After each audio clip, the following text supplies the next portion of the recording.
Welcome back to the series where I go through every single round and do a little bit of a round recap. This is an uncut series where I go through all the games from every round, talk about my predictions, what I got right, what I got wrong, what teams lost, what teams won, more just the scoreline, injuries, basically just covering the whole spectrum. Now, round 0 obviously only had 4 games. 8 teams played, 10 teams had a bye, so there's not all too much to discuss here, but we do have 4 games. And there were 4 really good games at that. Now, the first was on Thursday night, which was the Sydney Swans taking on the Melbourne Football Club. And this is what I expected. I predicted Sydney to win. I think I said around the high 20s, 30-ish points. Swans won by 22 points, so around about the prediction I had. It makes sense. I mean, Sydney probably have as much class as Melbourne, but just the culture problems Melbourne are going through right now are likely to be the reason they fell short. Also, because the inaccuracy. Now, both teams are really inaccurate. At halftime, the score was 27 to 20 or something like that. It was a pretty shocking game in terms of skills, but it picked up towards the end. Talking points. Brodie Grundy is probably the biggest talking point out of this. Wasn't convinced he was going to work out at Sydney, but he looked phenomenal. He arguably outplayed Max Gawn. I think Gawn was better, but I mean, to be in the conversation of playing as good as Gawn is something in itself. He had a phenomenal game. I thought he looked a little bit dodgy at times in the ruck against Gawn, but I mean, what a performance! You know, he influenced, which is the main thing. He doesn't look like he's missed a beat, and he looked absolutely phenomenal. Now, Bowie had an injury, which isn't good.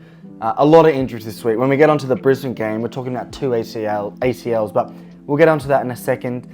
In terms of the good players, Bailey Fritsch was obviously really good. Jack Viney had a phenomenal game. I thought Viney played spectacularly.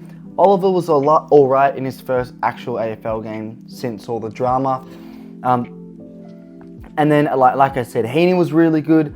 I thought Heaney was phenomenal. Chad Warner had a pretty good game. Dane Rampy with that fend off as well. I watched all these games and I was not overly impressed with anyone, but I was, more impressed with mainly how Grundy went. I mean, Melbourne had the normals. Petrarca played pretty well. Obviously, Gawn and Viney had phenomenal games. Fritsch. The forward line's an issue there, though. I mean, they scored only 64 points, 86 to 64. So a little bit of an issue there. But all in all, if you're a Melbourne fan, you're not too mad about that.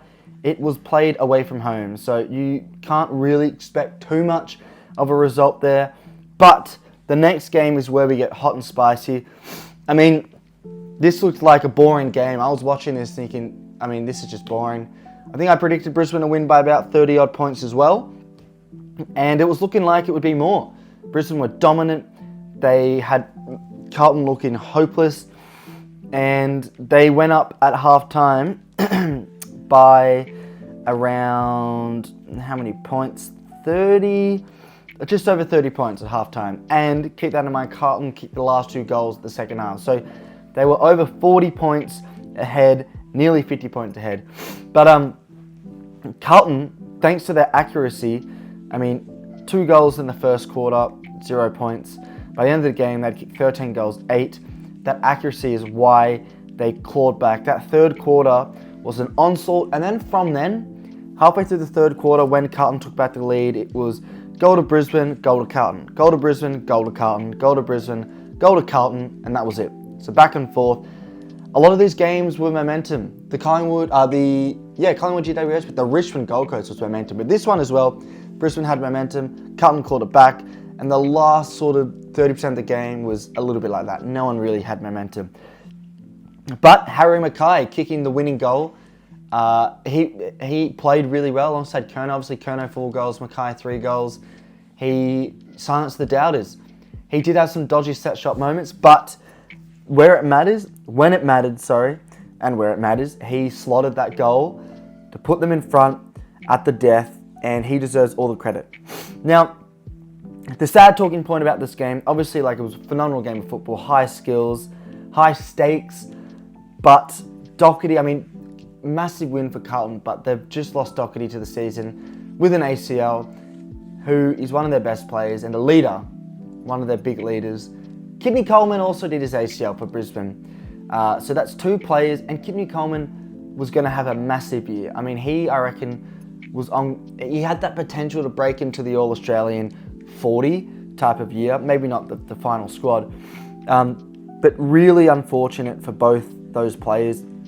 I mean, the Doherty one was so innocuous, but the Kidney Coleman one did not look good at all. It looked really bad. Now, in terms of the good players, I mean, Carlton was probably just Cripps, Kerno, Mackay was really good. Not too much else. When it's a momentum swinging game, like, it's sort of hard to choose who was good.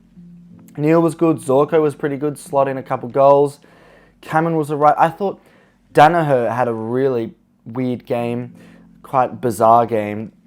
But ultimately, it's the forwards of Carlton, the accuracy, that sort of helped them get over the line. And 1 point winners, 85-86, is the big reason why Carlton are going into this season as flag favourites. Collingwood have lost. Their big win is away from home in Brisbane. That is a massive win for those guys. And the talking point is, can they win the flag? Horrible in pre-season. It shows you that pre-season doesn't mean much because they've just gone to Brisbane and won. Next game, we have got my club. And I'm going to do a separate video on this if you are a Richmond fan. Check out the channel because I analyse every Richmond game as well. So I won't go crazy in depth about this because there will be another video on this. This was horrible to watch. The first quarter was absolutely atrocious.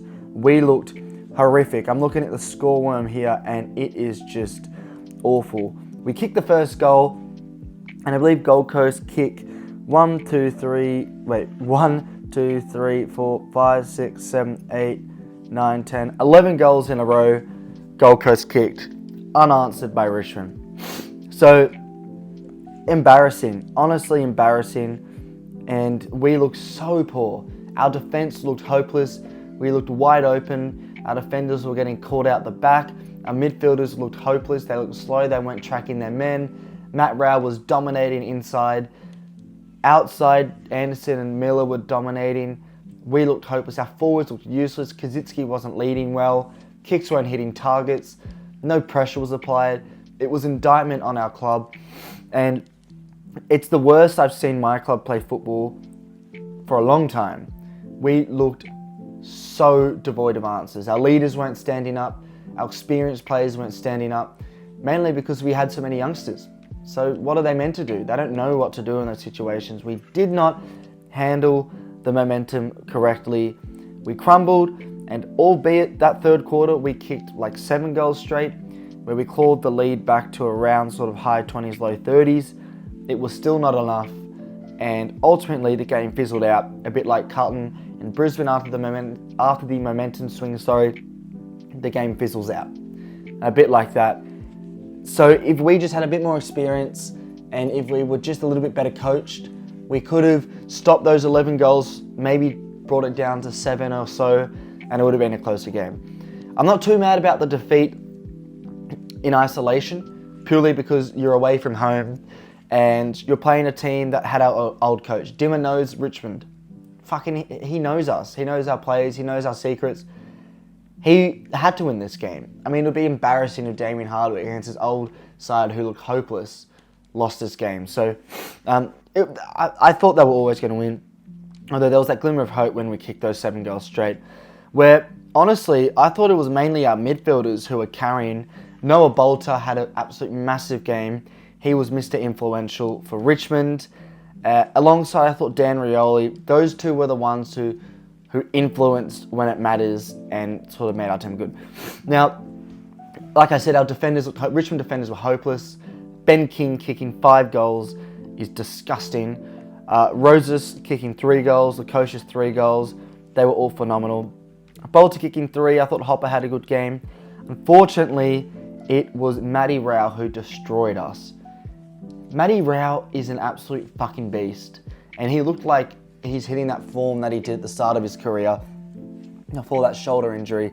I mean, to get 20 clearances, the second most in AFL history, is honestly so, it's just amazing.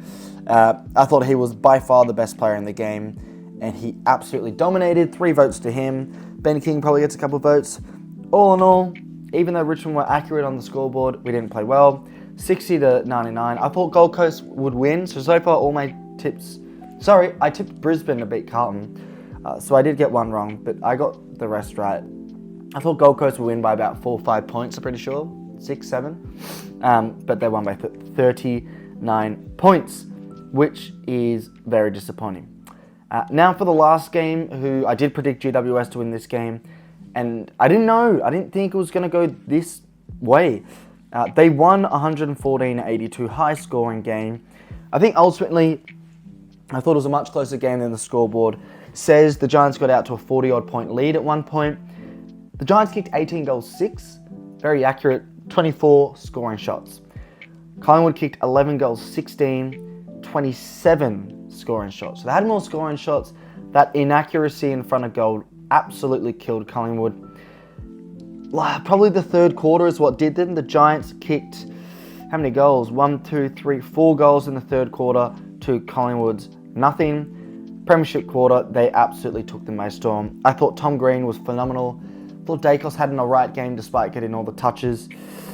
Connor Iden had, I believe that was Connor... No, sorry, not Connor Iden. Brown, that's it. Brown had a fucking great game. Holy shit. Kicking 5 goals. Hogan had a great game. Daniels had a great game, kicking 4 each. The inaccuracy Collingwood killed them, sorry. It killed them. And it, all in all, was a game that was governed by GWS midfielders. I thought Cornelia was great, Kelly was great, Whitfield was great. Sorry, I know I said this is uncut, but the mic keeps doing weird stuff. Unfortunately for GWS, despite getting that win, Callum Ward did his AC joint on his shoulder. I think he said around 2 months or so he'll be out, which is a bit unfortunate for him. Yeah, all in all, the thing we learnt from that game is GWS are the real deal. And Collingwood just look a little bit rusty. And if they had to kick more accurately, they probably could have won that game. But all in all, they were not the better team. Giants were the better team. And that is 3 out of 4 tips right. That one tip, I'm not sure many people would have tipped Carlton fans beating Brisbane in Brisbane, apart if you're a Carlton fan. So what are your thoughts on that? Big winners, I would say the big winners are Carlton, but they're also the big losers because they've lost Doherty. Injuries are already surmounting. We've got 2 ACLs, we've got AC joints, we've got Bowie as well. I mean, this happens, but when it happens to players like, you know, Doherty and Kidney Coleman, it's not good. Let me know what your thoughts are. Can't wait for round 1, the real round, where we can actually analyse games. I will be going to the Richmond Carlton game, where I'm going to see my team definitely win. Right? Anyway, let me know what your thoughts are. Thank you very much for watching. I'll be seeing you in another video.